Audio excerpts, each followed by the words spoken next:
Y la dificultad con relación a la Trinidad de Dios, hermanos, o la triunidad de Dios, 3 personas, pero un único Dios, viene desde el año 325, que nosotros vamos a ver. Fue el primer concilio que se tocó este tema, que fue el concilio de Nicea, donde la dificultad que había en la iglesia era justamente poder comprender la divinidad de Cristo, y la triunidad salió como tema principal. Y en realidad, si nosotros vamos a la Biblia, hermanos, es un tema que ya se remonta a los tiempos de los apóstoles. El apóstol Juan tuvo que lidiar con personas que desacreditaban en la divinidad de Jesús y por consecuencia no creían que Padre, Hijo y el Espíritu Santo eran un mismo Dios, pero al mismo tiempo son 3 personas diferentes, 3 personas relacionales, 3 personas que se relacionan entre sí y que se quieren relacionar con nosotros. Y para ya ir entrando en el tema, hermanos, yo pido que me acompañen al texto de Juan 17.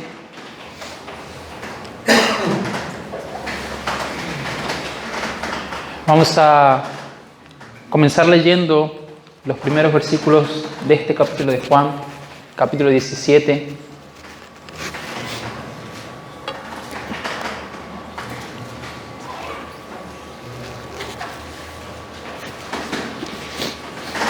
Para los que no tienen a mano su Biblia, igual vamos a estar proyectando los versículos que vamos a estar leyendo.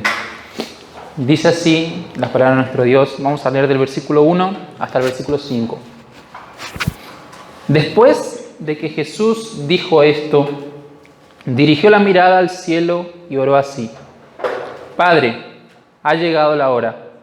Glorifica a tu Hijo, para que tu Hijo te glorifique a ti, ya que le has conferido autoridad sobre todo mortal, para que Él les conceda vida eterna a todo lo que les has dado.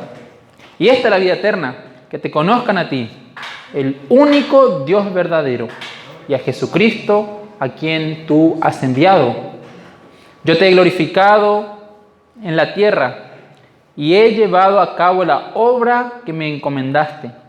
Y ahora, Padre, glorifícame en tu presencia con la gloria que tuve contigo antes de que el mundo existiera. Amén. Este es un trecho, es el inicio de la oración que Jesús va a hacer por todos los discípulos, pero Él va a comenzar a orar por Él mismo y va a comenzar a recordar aquello que Él vivió antes de la creación del mundo con su Padre. Y es estos textos que nosotros queremos utilizar, hermanos, para poder reflexionar en este tema sobre la triunidad de Dios, el Dios trino revelado en las Escrituras. ¿Por qué les digo que es un tema bastante controversial? Hay denominaciones, no digo iglesias, denominaciones en sí, que no creen que Jesús sea Dios, no creen en la divinidad de Jesús, no creen en la divinidad del Hijo.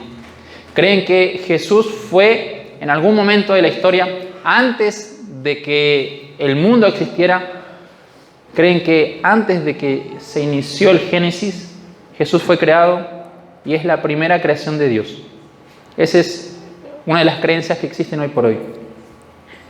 Y a su vez también se cree que el Espíritu Santo no es Dios, no es la tercera persona de la divinidad, sino que es una fuerza que Dios usa para realizar todas sus obras.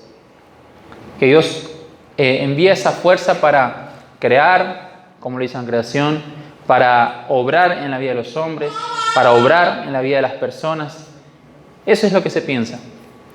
Y se descarta totalmente la idea de que el Padre, Hijo y el Espíritu Santo sean parte de esa divinidad. Otra idea que existe también es que hay un único Dios, pero que se manifiesta en 3 formas diferentes. En un momento, ese Dios se le ocurrió manifestarse como Padre. En otro momento, se le ocurrió manifestarse como Hijo. Y más adelante, hoy, está manifestándose como Espíritu Santo que se mueve en medio de la iglesia. Nosotros no creemos de esa manera, creemos totalmente diferente y vamos a ver con base en las Escrituras. Vamos a ver, como dice Evis Carballosa, es un teólogo, es un conferencista. Él dice así que la doctrina de la Trinidad es una doctrina que hace parte de la revelación progresiva de Dios. ¿Qué significa esto? Que allá con Moisés, a Dios no se le ocurrió decir, bueno, yo soy un Dios trino. Dios lo que hizo fue ir revelando las verdades importantísimas para nosotros a medida que nosotros íbamos relacionándonos más con Él, a medida que éramos capaces de ir comprendiendo las verdades. Dios no revela toda su verdad de una. Por eso es que nosotros vamos viendo que la Biblia tardó años en escribirse, porque a medida que iba pasando el tiempo, Dios iba revelando más y más de Él para las personas. Hoy nosotros ya entendemos, como dice Pablo y como dicen los apóstoles, todo lo que ya está escrito es lo necesario para nuestra enseñanza, es lo necesario para que nosotros podamos relacionarnos con este Dios. Ya no hace falta escribir más la Biblia, pero sí hubo una necesidad de hacer progresiva la revelación de Dios por una cuestión nuestra, por una limitación del ser humano. Otro importante estudioso de la Biblia, que es David Wallace, él tiene una fundación que se dedican a fotografiar todo el Nuevo Testamento, pero los manuscritos antiguos, en el idioma original. Y él dice así que por el hecho, parafraseando un poco las palabras de él, por el hecho de que Dios, Jesús, vino como ser humano, nos permite a nosotros entender la verdad de Dios revelada a través de la historia. O sea, nosotros ahora sí podemos estudiar la historia. Jesús fue un hombre verdadero, porque la historia nos muestra así. La historia marca, dice, antes de Cristo y después de Cristo. La historia y todos los hechos que nosotros podemos estudiar nos revelan de que realmente existe un hombre llamado Jesús y que hizo grandes prodigios y tuvo muchos seguidores. Por ese hecho de Dios haberse encarnado nos permite a nosotros ir comprendiendo la verdad de Dios a través de la historia. Y nosotros para poder entender esta verdad, hermanos, vamos a ver algunas evidencias, tanto de las Escrituras como algunas evidencias externas para poder comprender acerca de esta verdad. Vamos a comenzar con las evidencias internas y entender que Dios, vamos a hablar así de la persona o la figura de Dios, está formado por tres personas: Padre, Hijo y Espíritu Santo. Por favor, David, ¿puedes poner una más para adelante? Más. Ahí. Dice, el Padre no es el Hijo, ni el Hijo es el Padre, y ni el Padre y el Hijo son el Espíritu Santo. ¿Dio para entender? El Padre no es el Hijo, ni el Espíritu Santo, y después tampoco, ni el Hijo es el Padre ni el Espíritu Santo. Eso es lo que creemos nosotros. Son tres personas diferentes. Y esas tres conforman, para entender así, la figura de Dios. Y vamos a ver algunos textos bíblicos que nos enseñan esto, tanto en el Antiguo Testamento como en el Nuevo Testamento. Cómo esa revelación progresiva se fue manifestando. En el propio Evangelio de Juan, en el capítulo 14, es un texto que tenemos ahí, dice, versículo 12, ciertamente les aseguro que el que cree en mí, las obras que yo hago, también él las hará, y aún las hará mayores, porque yo vuelvo al Padre. Este texto por lo menos nos muestra, partiendo de ahí, que por lo menos existen dos personas diferentes. Jesús, que dice así, aquellas personas que me siguen pueden hacer las mismas obras que yo hago. ¿Por qué? Porque yo vuelvo ¿a dónde? Al Padre. Por lo menos existen dos personas diferentes, el Padre y Jesús, el Padre y el Hijo, que no son la misma persona. Porque Jesús dijo así, yo estoy acá haciendo las obras y los que me siguen pueden hacer las mismas obras y aún mayores las harán. ¿Por qué? Porque yo estoy regresando a mi Padre, a estar junto con Él. Otro texto que tenemos ahí también, que está en el Evangelio de Juan, el siguiente, por favor, nos dice así, Juan 15, 26. Cuando venga el Consolador, yo les enviaré de parte del Padre, el Espíritu de verdad que procede del Padre, Él testificará acerca de mí. Versículo 27 también dice así, que no está ahí. Dice, y también ustedes darán testimonio porque han estado conmigo desde el principio. Acá ya vemos tres personas distintas. Jesús dice así, cuando yo me vaya voy a enviar al Espíritu Santo. Ese Espíritu que procede ¿de dónde? Padre. Del Padre. Yo me voy y cuando me voy del Padre voy a enviar al Espíritu. ¿Y qué dijo? Ese Espíritu va a dar ¿qué? Testimonio. Es el Espíritu Santo que va a dar testimonio acerca de ¿quién? De Jesús, de Cristo. Ahí nosotros ya vemos tres personas diferentes. Jesús yendo al Padre y del Padre Él envía al Espíritu Santo que va a dar testimonio acerca de las obras que Jesús hace, acerca de las obras que Jesús continuaría haciendo. Hermanos, así nosotros vemos a lo largo de la Biblia otros textos importantísimos, mismo en el Evangelio de Juan, mismo en el Antiguo Testamento, que dice así, que no están ahí, pero pido que puedan anotarlos si es que quieren. Dice el versículo 14 y 15 del capítulo 16 de Juan, Él me glorificará porque tomará de lo mío y se los dará a conocer a ustedes. Todo cuanto tiene el Padre es mío, y por eso les dije que el Espíritu tomará de lo mío y se los dará a ustedes. Ahí una vez más nosotros vemos la manifestación o las palabras de Jesús hablando de tres personas. Y no solamente encontramos eso en el Nuevo Testamento, hermanos. Nosotros en el Antiguo Testamento tenemos algunas pinceladas acerca de esta misma revelación. Y ahí yo les pido que me acompañen, por favor, a Isaías 48.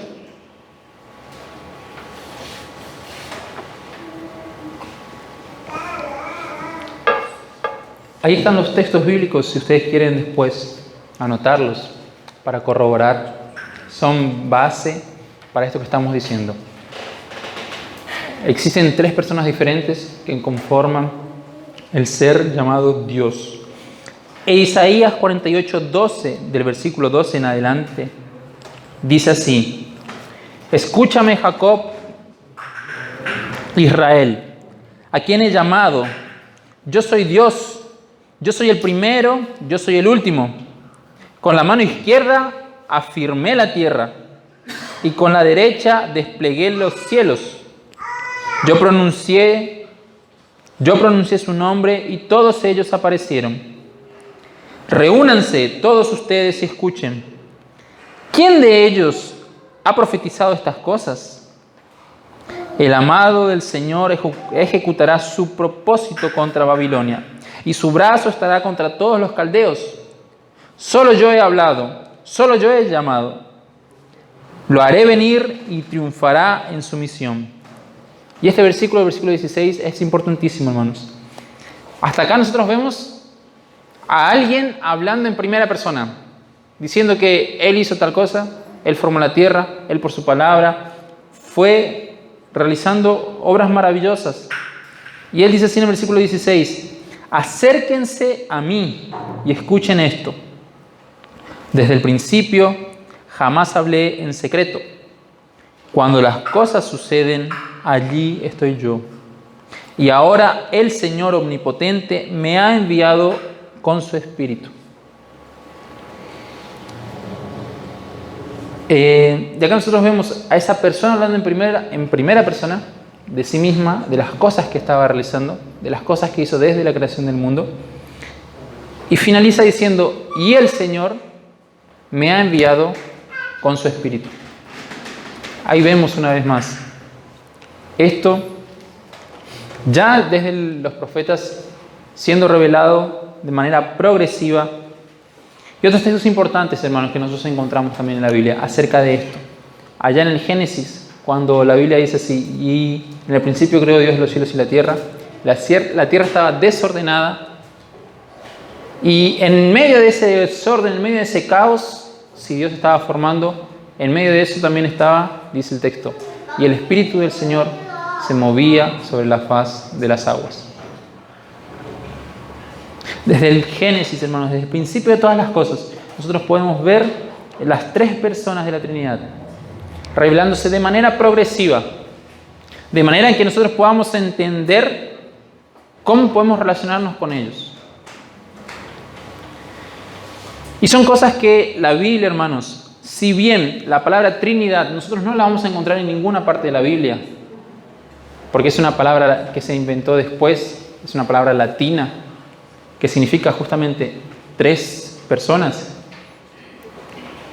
Nosotros vamos a ver esa verdad revelada en muchas partes.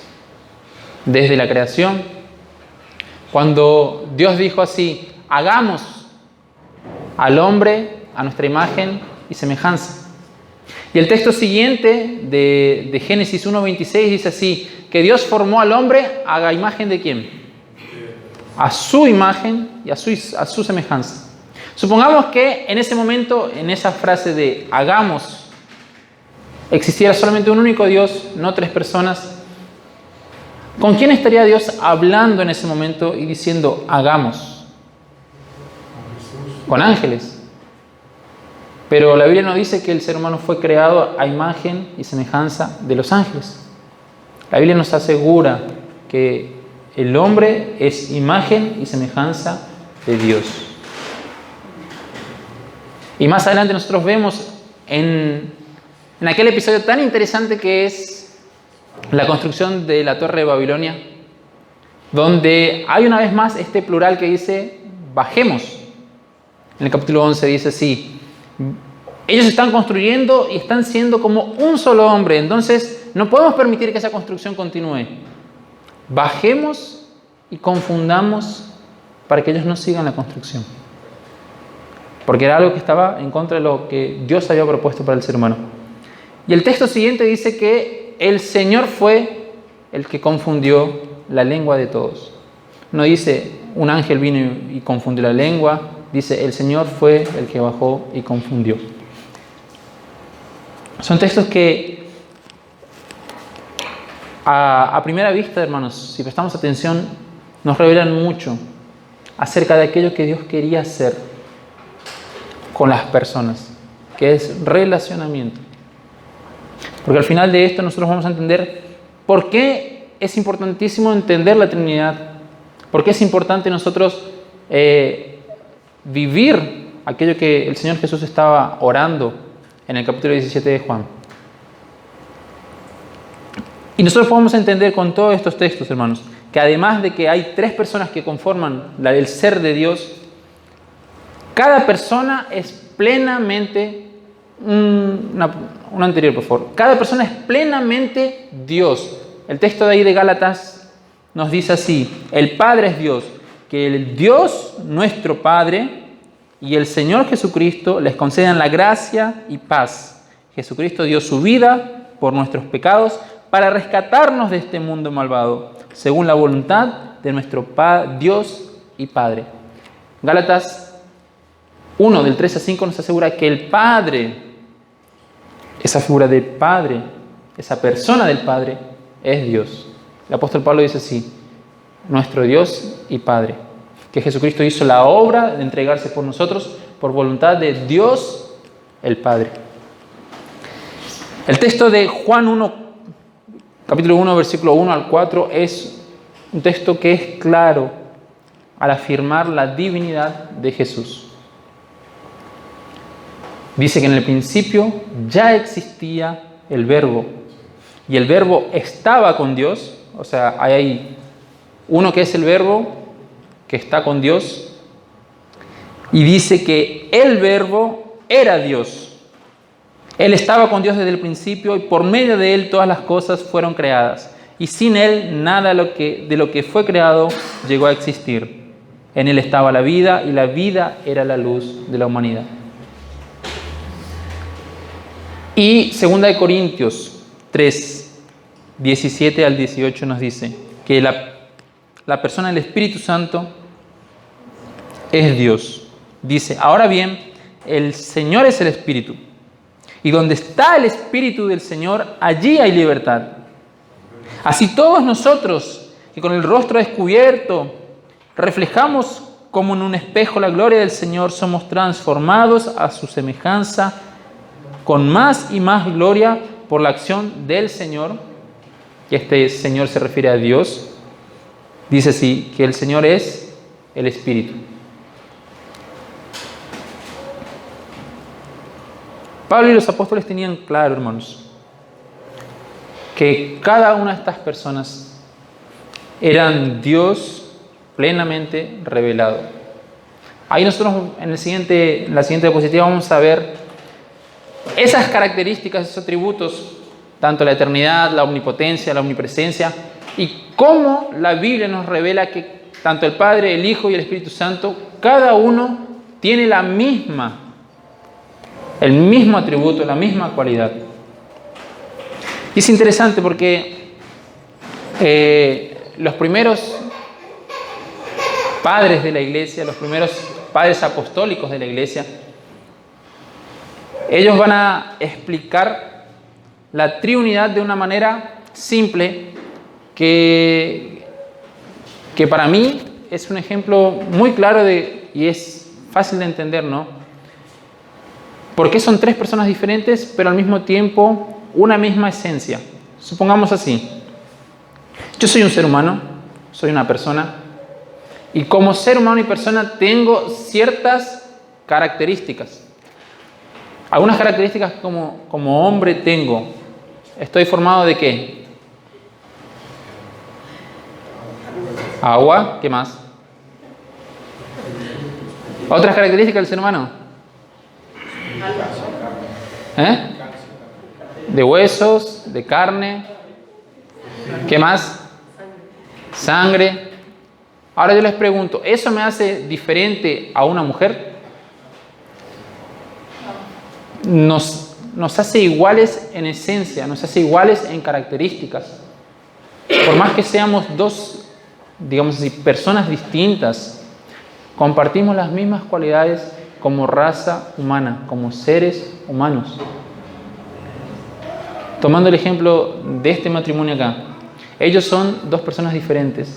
Ya yo soy de una tercera persona distinta. Pero ¿qué compartimos en común los tres? Las características que ustedes nombraron. Estamos formados de carne, de huesos y ciertas cosas que no nos hace diferentes, al mismo tiempo nos hace iguales. Pero somos tres personalidades, tres personas distintas. Hay personas que utilizan el ejemplo del agua para decir que Dios es así. Pero para mí no es el ejemplo o un mejor ejemplo, porque muchas personas pueden decir Dios se manifiesta como Padre, Hijo y Espíritu Santo, así como el agua se manifiesta líquido, sólido y gaseoso. Para mí el mejor ejemplo es este. Somos tres personas distintas, pero conformamos la raza humana. ¿Por qué? Porque tenemos las características semejantes. Y Dios es así. Dios es Dios con características de ser eterno, omnipresente, omnipotente. Dios es santo. Y nosotros vamos a ver en esos textos bíblicos que el Padre es santo, que el Padre es eterno, que el Padre es todopoderoso, que el Hijo cumple las mismas características y en igualdad de condiciones. No es que uno es más santo o uno es menos poderoso que el otro. Todos tienen la misma característica de Dios, la misma esencia de Dios, pero diferentes personas, diferentes personalidades. Pero en todo eso, hermanos, ya entendemos por la Biblia que la Biblia es clara, tanto en el Antiguo Testamento como en el Nuevo Testamento nos revela que hay por lo menos dos personas distintas. Y la Biblia es mucho más clara diciéndonos que hay tres personas diferentes. Y no podemos negar eso. Pero al mismo tiempo que la Biblia nos enseña y nos revela acerca de estas tres personas que se fueron revelando de manera progresiva, es al mismo tiempo que la Biblia nos dice que hay un único Dios. El texto, que me parece que está el siguiente, dice en 1 Timoteo, capítulo 2, versículo 5.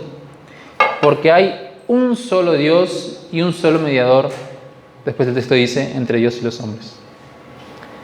Y en Deuteronomio 6:4 dice, escucha Israel, el Señor nuestro Dios es el único.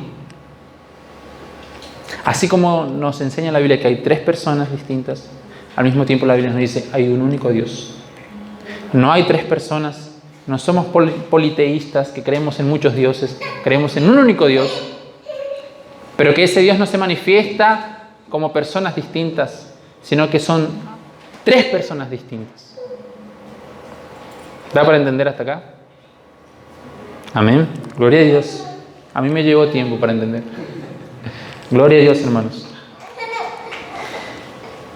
Esto nosotros vemos, y ahí les va a quedar el texto bíblico a ustedes para que puedan ir, escudriñar, como hacían los debería, seguir leyendo para poder sacarse las dudas, para ir entendiendo más ese tema.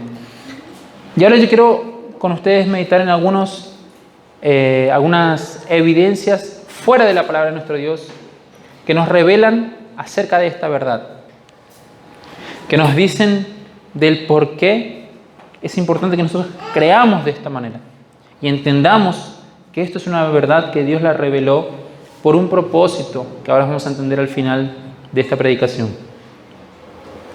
Yo les nombré el año 325 después de Cristo, que fue el año en el que se llevó a cabo por la iglesia oriental y la iglesia occidental, se reunieron todos los obispos, presbíteros, para llevar a cabo el concilio de Nicea.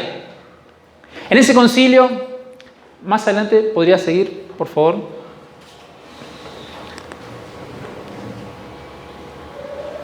¿Hay uno más? No. Volvés atrás más. Ahí. Me faltó un personaje ahí, que en realidad no sé por qué no aparece. Pero este de ahí es Alejandro de Alejandría. Es obispo de Alejandría en esa época. Este personaje tuvo un problema con otro presbítero, que es Arrio, que no aparece ahí la foto, que estaría bueno que lo busquen después. Y ellos discordaron en un tema acerca de la divinidad de Jesús. Arrio decía, nosotros no podemos creer que el Hijo sea Dios, porque si no estaríamos siendo politeístas, creyendo en muchos dioses, o más de uno por lo menos, en dos. Y Alejandro decía, no, nosotros creemos que Jesús es Dios, porque si creyéramos que Jesús no es Dios y que es una creación de Dios, estaríamos disminuyendo la divinidad de Dios y nuestra fe estaría yendo, digamos así, al tacho, porque somos cristianos y desde hace tiempo venimos creyendo que somos salvos por medio de Jesucristo, que Jesucristo es Dios encarnado, que vino a la tierra y Él hizo posible nuestra salvación. Amén. Alejandro estaba diciendo, no es posible que nosotros digamos ahora que Jesús, el Hijo, no es Dios. Y fue esa controversia que hubo entre Alejandro y Arrio que llevó a Constantino y a los otros obispos y presbíteros a realizar una asamblea, realizar un concilio y decir, bueno, vamos a poner las cartas en el asunto y decir, bueno, ¿cuál es la verdad bíblica? Y ellos estudiaron la palabra de nuestro Dios y ellos llegaron a una conclusión que es el credo de Nicea. Y en el credo de Nicea ellos llegaron a la conclusión así de que Jesús es Dios, que el Padre es Dios. Y dice así, creemos en, como dice la canción, ¿no? Creemos en un Dios Padre todopoderoso, hacedor de todas las cosas visibles e invisibles, y en un Señor Jesucristo, Hijo de Dios, engendrado como el unigénito del Padre, es decir, de la substancia del Padre, Dios de Dios, luz de luz, Dios verdadero de Dios verdadero, engendrado. Jesús fue engendrado, ellos dicen, pero Jesús no fue hecho, Jesús no fue creado. Consubstancial al Padre, mediante el cual todas las cosas fueron hechas, tanto las que están en el cielo como las que están en la tierra, quien para nosotros los humanos y para nuestra salvación descendió, se hizo carne, se hizo humano, sufrió y resucitó al tercer día, y vendrá a juzgar a los vivos y los muertos, y en el Espíritu Santo. Esa fue la conclusión a la que ellos llegaron. Ellos colocaron a las tres personas en el mismo nivel. Arrio fue expulsado porque él no cambió su opinión. Pero hermanos, ya en los primeros años de la iglesia, esto es 325 años después de Jesús, la iglesia creía de esta manera, defendía esta doctrina, defendía esta enseñanza, decía, Jesús es Dios, el Padre es Dios y el Espíritu Santo también es Dios. Pero yendo un poquito más atrás, hay otro personaje que ahí nosotros vamos a ver también, que es Policarpo. Policarpo, según los historiadores, fue discípulo directo del apóstol Juan. Él nació en el año 70 y vivió hasta el año 155 después de Cristo. Policarpo fue discípulo directo del apóstol Juan.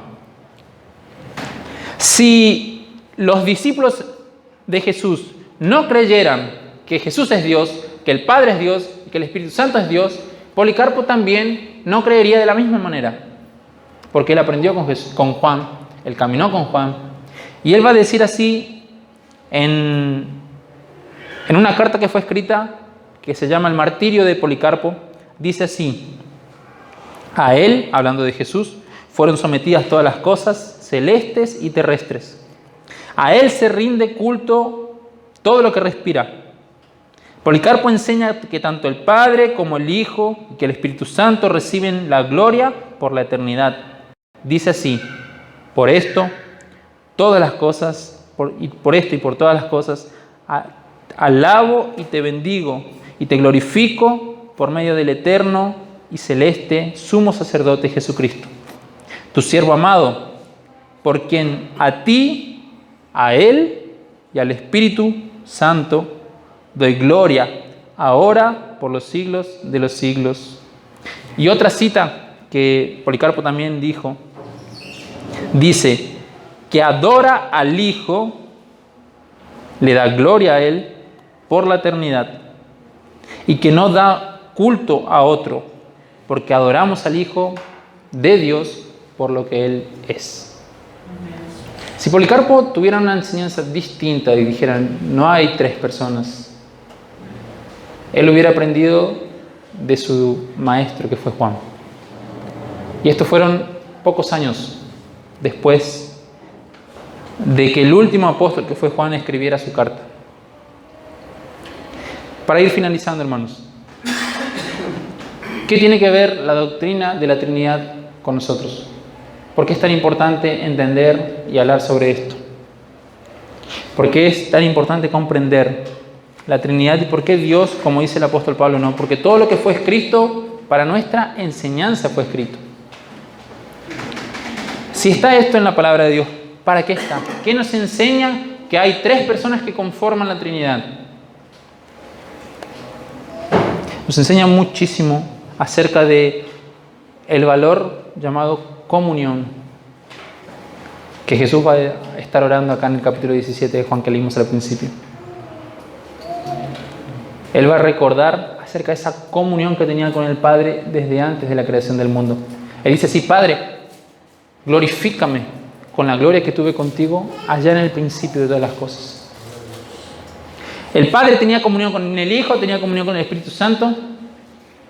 Y ahora yo pregunto, ¿de qué necesitaba Dios? ¿Qué falta tenía Dios en ese momento? Que decidió crear todas las cosas. Que decidió crear seres humanos limitados, sabiendo que iban a pecar, sabiendo que iban a ser desobedientes. Si Él ya tenía comunión, Él no necesitaba. Él ya era amado por el Hijo, Él ya era amado por el Espíritu Santo. Hay quienes creen que Dios era necesitado, era carente de amor, por eso decidió crear la creación. Dios no era carente de nada, hermanos. Y es tan maravilloso entender la Trinidad, hermanos, porque nos enseña que Dios, teniendo comunión consigo mismo, Padre, Hijo y Espíritu Santo, decidieron crear al hombre a su imagen y semejanza. Decidieron crear todas las cosas para amarlas. Y yo no lo digo, lo dice Jesús en el mismo capítulo que estábamos leyendo de Juan. Cuando Él ora por todos los creyentes. Versículo 20 del capítulo 17 de Juan. No ruego solo por estos, ruego también por los que han de creer en mí por el mensaje de ellos, para que todos sean uno. Padre, así como tú estás en mí y yo en ti, permite que ellos también estén en nosotros. Ese era el propósito de Dios. Dios no necesitaba nada más. Pero Él dijo, yo quiero compartir este relacionamiento con estas creaciones, con mi creación, con el ser humano. La Trinidad nos enseña, hermanos, la importancia de vivir en comunión, la importancia de poder relacionarnos con otros. Jesús dijo así como nosotros, Padre, somos uno. Yo quiero que ellos sean uno también. Jesús decía que la iglesia pueda ser una.